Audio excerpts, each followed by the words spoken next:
Okay, quick video today, or at least I hope it's a quick video because I have to go to the gym, but it's about the vanilla tax.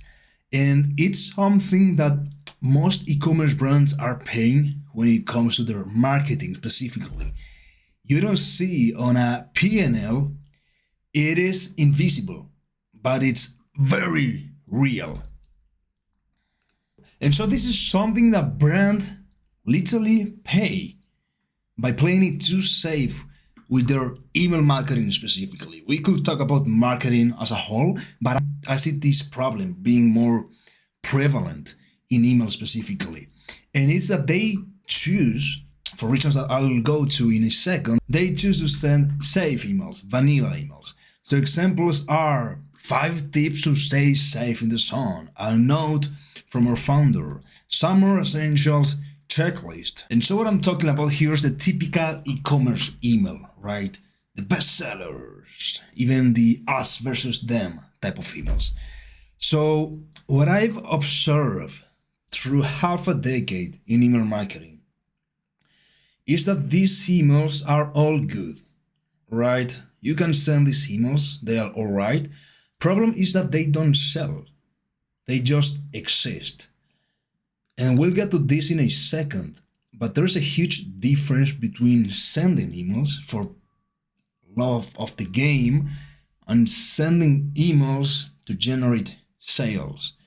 And so that is the problem with safe emails and the vanilla tax specifically, which is revenue that could have been generated by a proper, more persuasive email. So for example, there's this welcome email, which I've already read in other video. And this is completely against the best practices. This is not a safe email. It's not a vanilla email by any means, but this is killing it. And it's very long. Most people will say it's too long, but despite that, it's working like gangbusters. And so this is something that happens both with campaigns and with flows. You can have vanilla emails both in your flows, in your sequences, which is honestly prime real estate for your best emails only. So the problem of safe emails inside of sequences is augmented by 10x. And of course it happens with campaigns. And the problem is that this is something that compounds. As we can even go ahead and calculate the impact of this. So how many emails are we sending? Is it 2 a week, 3 a week? What if even a few a week converted 3 times higher? What if just one of those emails that we sent a week wasn't so safe, and because of that it converted 3 times higher, right? It was a completely different type of email. What if 2 emails a week converted 3 times higher? What if every single email that we send every week was a non-safe email and converted 3 times higher, generated 3 times more revenue? So there's that monetary cost. Then there's this psychological cost, and it happens when brands send emails. They've been sending emails for some time, and they simply give up because they feel it is not moving the needle much. The reality is that email doesn't stop working because you stop sending. And so they say if we stop sending emails, email will stop working. That is just half the truth, because you could be sending emails and it still cannot work because people stop caring. Truth is that safe emails blend into the inbox noise.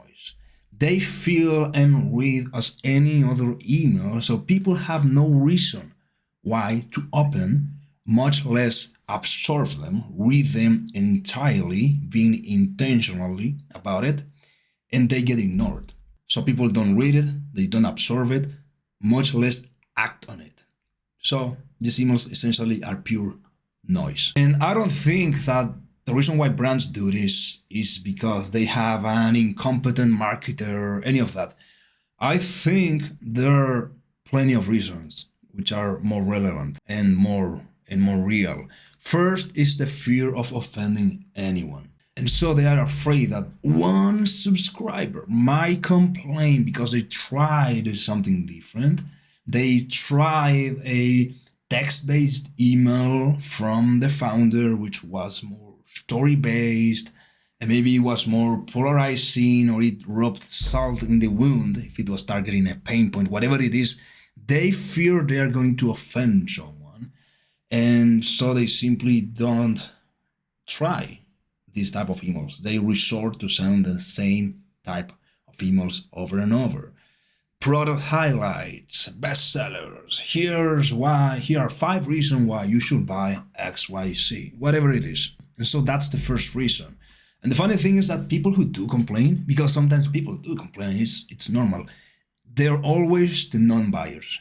It's always either people who you can literally see inside Klaviyo, they've given us $0, so they're just wasting our time, wasting our customer support's time, or they were not going to buy anyway.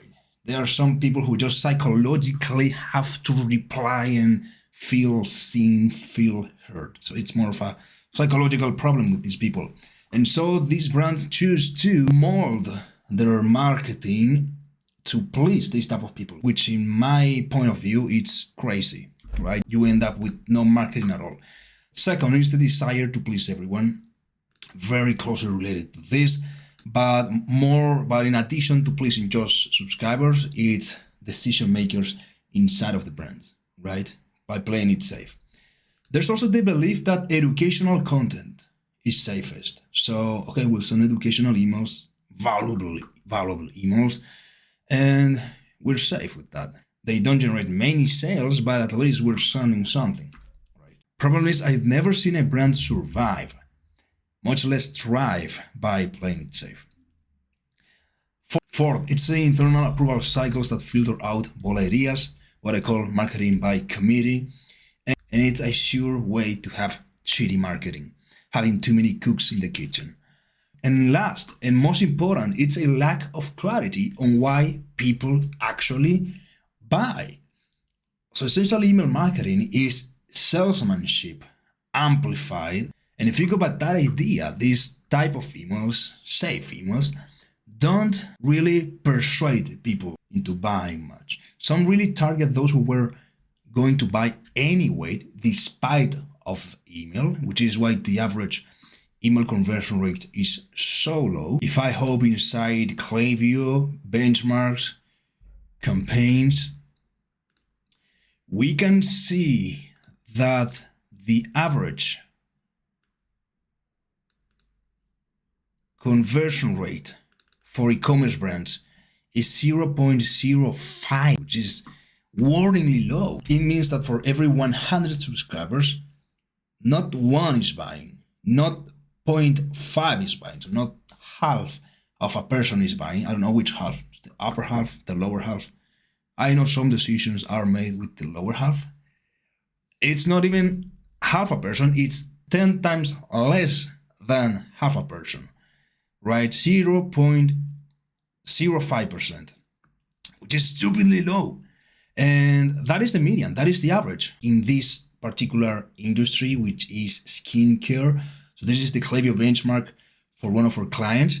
We are getting them a 10 times higher conversion rate with our strategy. And these are not safe emails that we're sending, but that is exactly why they are converting 10 times higher, almost literally 10 times higher than their competitors, their other skincare brands.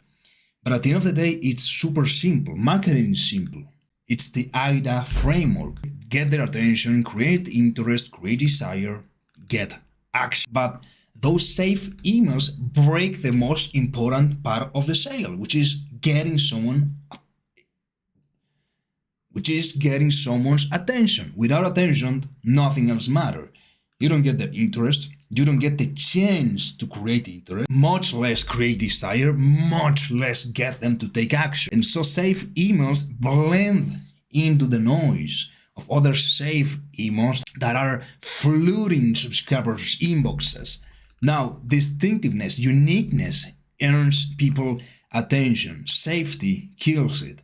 So this is why we are so bullish on text-based emails and emails like this. And I have a whole masterclass about this on AdWords Prime, the biggest platform for marketers, in case you want to go deeper.